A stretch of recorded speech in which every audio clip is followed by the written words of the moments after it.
Hello dear students, a very good morning to all of you and I hope you all are fine and fit at home and doing your work regularly. Students, मैं आशा करती हूँ आपकी जो पढ़ाई है वो आप continuously कर रहे हैं और जो भी आपका वर्क डेली दिया जाता है आप डेली रूटीन से उस वर्क को कंप्लीट कर रहे हैं। सो क्लास 11th हिस्ट्री में हम बात करें, क्लास 11th हिस्ट्री में हम रिवीजन कर चुके हैं मोस्टली सभी चैप्टर्स का and previous chapter 11 that is paths to modernisation. अब दोबारा से एक बार से आपका रिवीजन स्टार्ट करवा रही हूँ मैं। Today we will discuss about important questions of chapter 9 and that is industrial revolution, यानी कि औद्योगिक क्रांति के बारे में आज हम कुछ इंपॉर्टेंट जो क्वेश्चंस हैं इस चैप्टर से वो डिस्कस करने वाले हैं। First of all I tell you about industrial revolution, कि आप इंडस्ट्रियल जो रिवोल्यूशन है वो कहाँ से स्टार्ट हुई और इसका क्या मीनिंग होता है। अगर हम बात करें औद्योगिक क्रांति की तो हमने चैप्टर में रीड किया था कि जो इंडस्ट्रियल रिवोल्यूशन थी वो सबसे पहले इंग्लैंड से स्टार्ट हुई और इसके स्टार्ट होने के भी बहुत सारे रीज़न थे, उसके बारे में हम ऑलरेडी डिस्कस कर चुके हैं। So today we will discuss about some important questions of this chapter. So let's continue our class. First question, what do you understand by industrial revolution. सबसे पहला जो क्वेश्चन है हमारा कि औद्योगिक क्रांति से आप क्या समझते हैं या औद्योगिक क्रांति क्या होती है। देखो, किसी भी चीज़ को समझने से पहले सबसे पहले ज़रूरी होता है कि हम उसका कॉन्सेप्ट समझें। तो हमारा चैप्टर बेस है इंडस्ट्रियल रिवोल्यूशन से, तो इस बारे में हमें पता हो कि जो इंडस्ट्रियल रिवोल्यूशन है वो क्या होती है। Industrial revolution means the transformation of industry and economy of a country with quick succession that normal slow rate. It means कि औद्योगिक जो क्रांति है उसका मतलब यही होता है कि ट्रांसफॉर्मेशन होना, चेंजमेंट आ जाना, किसमें, इंडस्ट्री में एंड इकोनॉमी में, यानी कि हमारी जो अर्थव्यवस्था है और जो हमारे औद्योगिक क्षेत्र हैं उनमें अचानक से क्विकली जो कह सकते हैं ट्रांसफॉर्मेशन होता है, क्विकली जो चेंजमेंट आते हैं उनका आ जाना। यानी कि एक तो नॉर्मल वे में अगर किसी भी चीज़ का प्रोसेस है वो चल रहा है, नॉर्मल वे में हम कह सकते हैं कि जो डेवलपमेंट है वो चलता रहे, लेकिन अचानक से एकदम से डेवलपमेंट आना किस चीज़ के, किस फील्ड में, इंडस्ट्री में और हमारी जो अर्थव्यवस्था है उस फील्ड में, तो दोनों में ही जो चेंज आया गया उसको नाम दे दिया गया था इंडस्ट्रियल रिवोल्यूशन। अब ये जो चेंजेस हैं जिनकी हम बात कर रहे हैं ये एकदम से अचानक से नहीं, बट बहुत सारे ऐसे चेंजेस हुए जो धीरे धीरे दिखाई नहीं दिए और अचानक से उनका जो रिजल्ट था वो सामने आने लगा। तो यही कारण है कि एक नॉर्मल जो स्लो रेट होती है उससे अचानक से क्विकली ट्रांसफॉर्मेशन स्टार्ट हो जाना in industry and economy of a country, that is called industrial revolution. इस चीज़ को हम क्या कहते हैं, औद्योगिक क्रांति का नाम देते हैं। तो आई होप औद्योगिक क्रांति, इंडस्ट्रियल रिवोल्यूशन आप अच्छे से समझ गए होंगे। उसके बाद देखते हैं हम next question, when and where did industrial revolution begin. अगर हम बात करें सबसे पहले कि जो इंडस्ट्रियल रिवोल्यूशन थी वो कहाँ से स्टार्ट हुई, सबसे पहले क्या रीज़न था उसका स्टार्ट होने का। The industrial revolution begin in England in 18th century. देखो, अगर हम बात करते हैं 18th सेंचुरी की तो 18th सेंचुरी में इसके दो फेजेस स्टार्ट हुए थे।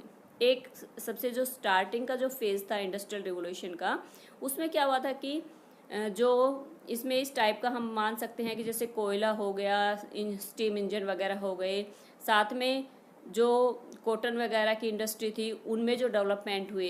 फर्स्ट फेज में सारी की सारी चीज़ें वो चलती रहीं और सेकंड फेज की अगर हम बात करें तो सेकंड फेज में इसका स्टार्ट होना, केमिकल वगैरह है ये बनने शुरू हो गए थे।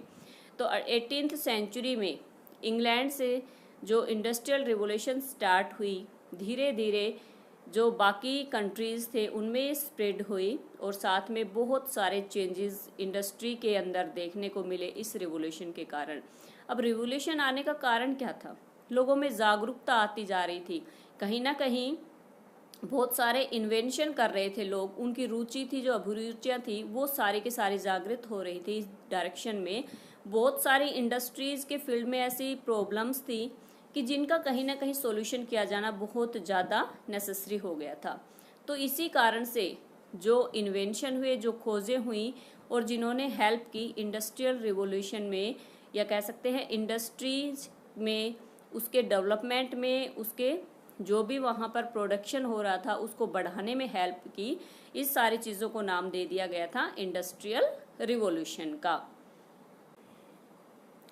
अब आगे देखते हैं who coined the term industrial revolution first. सबसे पहले जो इंडस्ट्रियल रिवॉल्यूशन नाम दिया गया, सबसे पहले जिन्होंने इस वर्ड को यूज़ किया वो कौन थे कि इंडस्ट्री के फील्ड में जो भी डेवलपमेंट हो रहे थे, जो भी चेंजेस हो रहे थे, उनको इंडस्ट्रियल रिवॉल्यूशन का नाम देने वाले फर्स्ट कौन थे? George Michel of France and Frederick Engels of Germany. ये दो ऐसे नाम हैं जिन्होंने सबसे पहले उद्योगों में जो चेंजमेंट आए उनको नाम दे दिया गया था इंडस्ट्रियल रिवॉल्यूशन का। इंडस्ट्रियल रिवॉल्यूशन को सबसे पहले इस शब्द को यूज़ करने वाले कौन कौन थे? जॉर्ज मिशेल थे, साथ कहाँ के थे ये? फ्रांस के थे, और फ्रेडरिक एंजल्स थे जर्मनी के। Were the first to use the term industrial revolution. इन्होंने क्यों यूज़ किया ये वर्ड? क्योंकि अचानक से जो चेंजमेंट आता गया उद्योगों में, उसके कारण प्रोडक्शन इतना ज़्यादा बढ़ चुका था कि इसको एक क्रांति का नाम देना बहुत ही आवश्यक हो गया। तो ये दोनों व्यक्ति ऐसे थे जिन्होंने सबसे पहले जो चेंजमेंट आया उसके लिए जो वर्ड यूज़ किया था, and that is industrial revolution. उसके बाद नेक्स्ट क्वेश्चन देखते हैं, हु वॉज अर्नोल्ड टोयनबी। अर्नोल्ड टोयनबी के बारे में अगर हम बात करें तो ये कौन थे और इतने फेमस क्यों थे?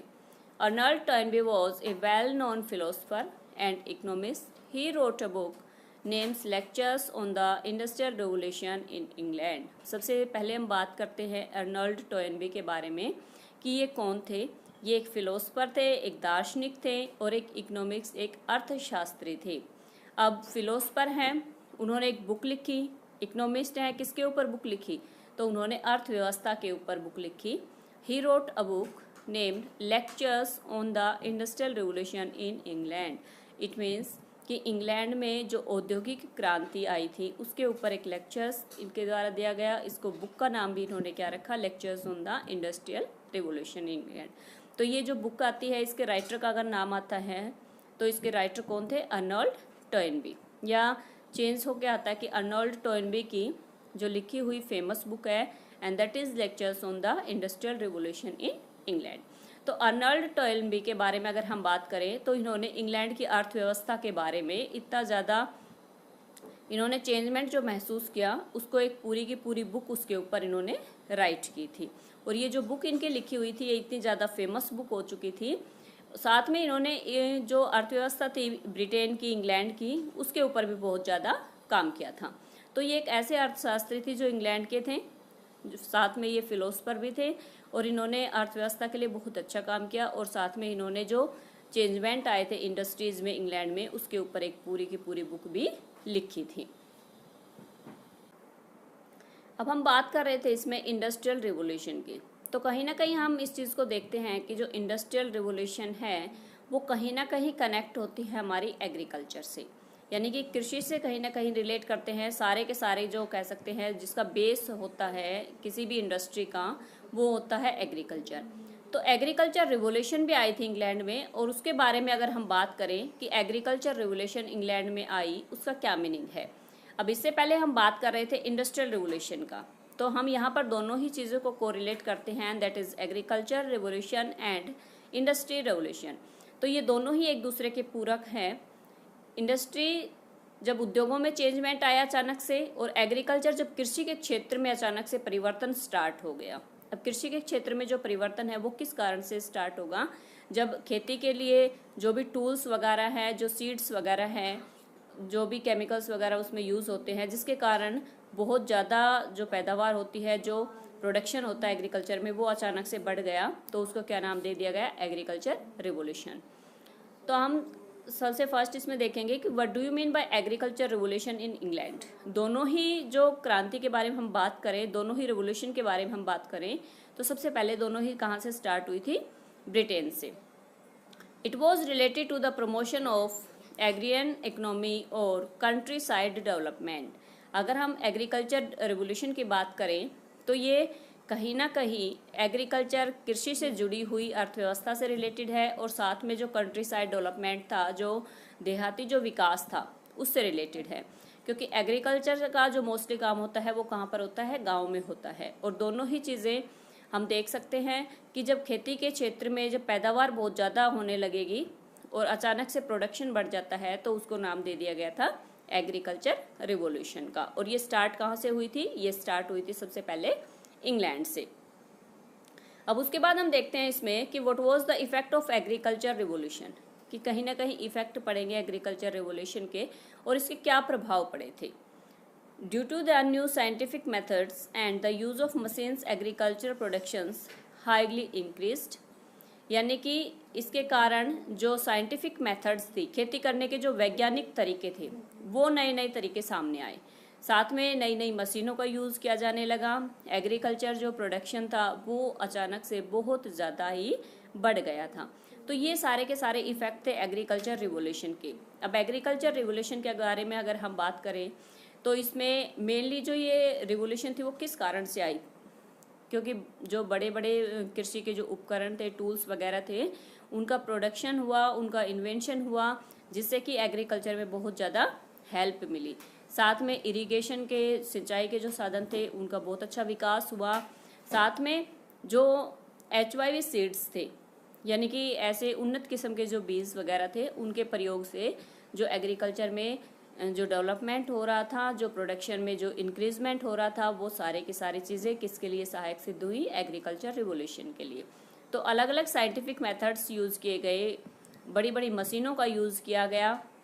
इसके कारण जो एग्रीकल्चरल प्रोडक्शन था वो बहुत ही ज़्यादा बढ़ चुका था और यही एक रीज़न था कि जो एग्रीकल्चर रिवॉल्यूशन था उसके बहुत अच्छे इफेक्ट पड़ रहे थे और इसी को नाम दे दिया गया था एग्रीकल्चर रिवॉल्यूशन का। उसके बाद हम देखते हैं इसमें कि how did industrialisation changed farming techniques, कि जो औद्योगिकरण था उन्होंने किस प्रकार से जो फार्मिंग टेक्निक्स थे उसमें चेंजमेंट लेके आए या उनमें चेंजमेंट हुआ। At the place of wooden plough steel ploughs came in to begin, यानी कि जो कह सकते हैं कि पहले लकड़ी के जो हल वगैरह यूज़ किए जाते थे उनकी जगह जो स्टील के हल वगैरह थे वो आ गए थे और वो यूज़ करने शुरू हो गए थे।